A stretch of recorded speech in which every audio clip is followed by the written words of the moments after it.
So the process for the PTO engagement, this is a hot shift PTO. It can be neutral, drive. However, once you engage it, we'll go to drive here. So your brake has to be, your parking brake has to be off, drive, and then we're gonna shift down to the number 1 gear. This is gonna optimize the output power on your pump with the output water that you're gonna get out.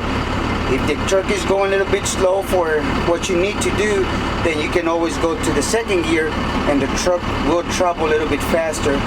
But to get the most power out of your water pump, always start in gear number 1.